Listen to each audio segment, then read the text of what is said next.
And I see that you pull out some written material. Is this your abuse issues? This is, last night I couldn't sleep, and so I just started crying, and then I started screaming, and then I felt like I needed to write something down, and this is what came.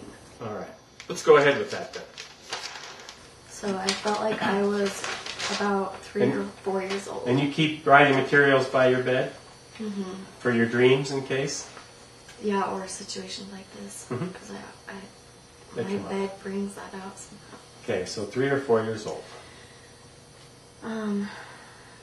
Dad. Okay, my mom divorced my dad when I was 3 or 4. Dad, I miss you. It hurts so bad. I miss seeing you before bed. I miss spending time with you. My heart aches for you. I feel so alone. Please come back to me and hold me. Tell me everything is gonna be okay. Please, please. I miss you. I miss your warmth. I miss your safety. I miss your hugs and kisses. Why did you leave me? Why? I'm so angry I wasn't good enough. I'm so lonely. What will I ever do without you? Please come back. My heart hurts. I can't breathe. Come back. I love you so much. I just want to be your little girl. I want to be cherished by you. I'm so sorry. I'm so sorry. Please forgive me. I love you.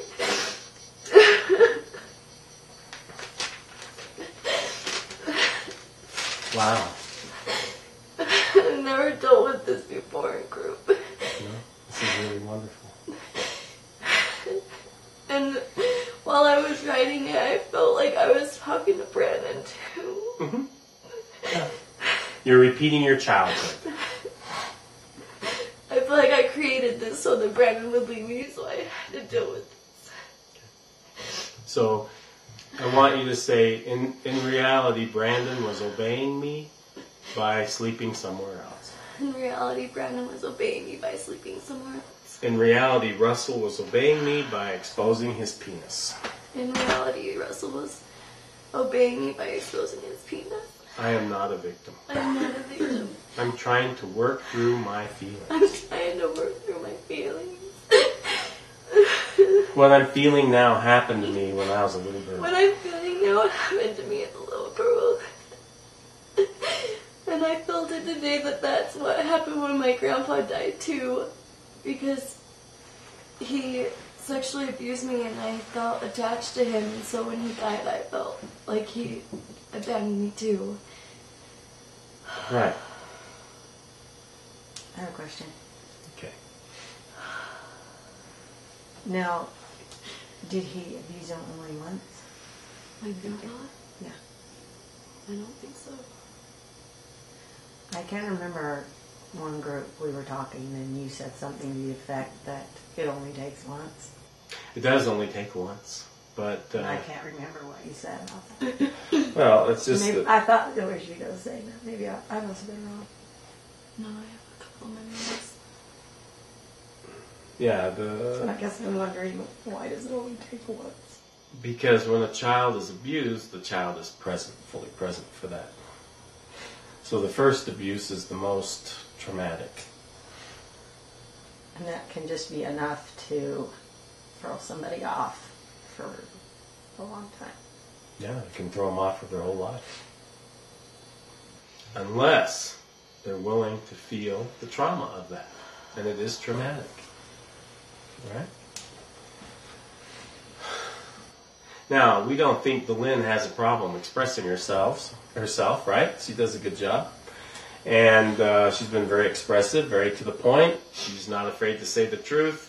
But when Russell was coming on to her, she was not confronting him the way she's capable of. Right?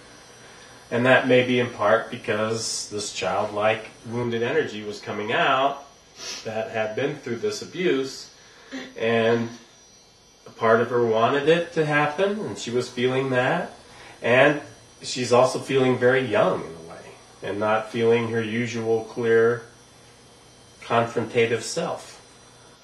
as part of the Red Path, she has come a long ways in saying how she feels when she feels it in a powerful way.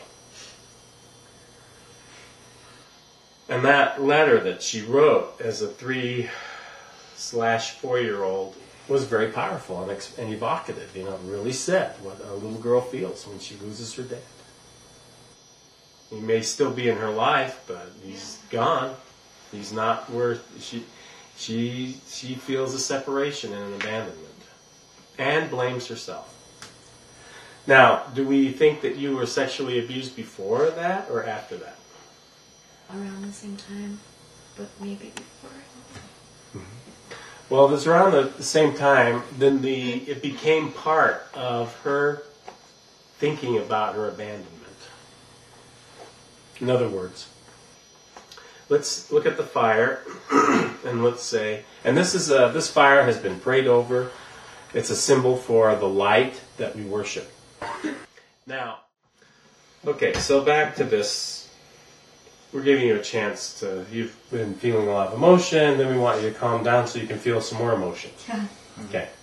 So a big thing happened today after I talked to the woman that was in charge of that trip. Mm-hmm.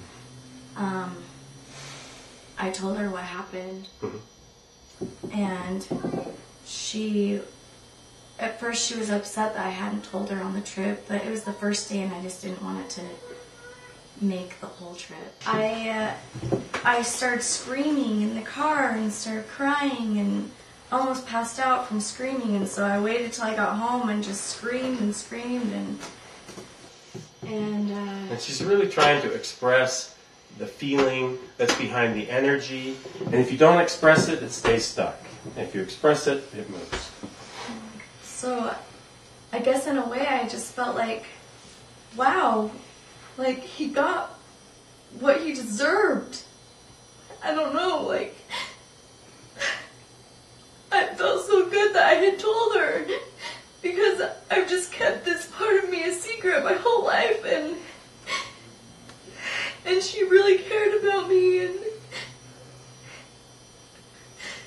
and when I was screaming at home, I started having this memory of when I was little, and I just was banging my head against the wall and repeating, "No one cares about me, no one cares about me, no one cares."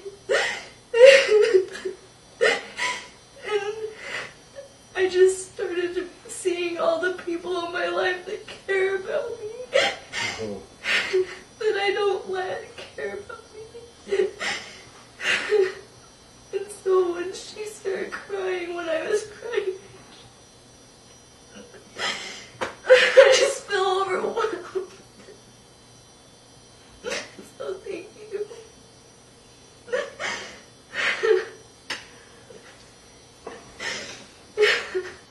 Well, Delynn, you've done such a good job. You're really in a good place. There's not a lot that you need me to do.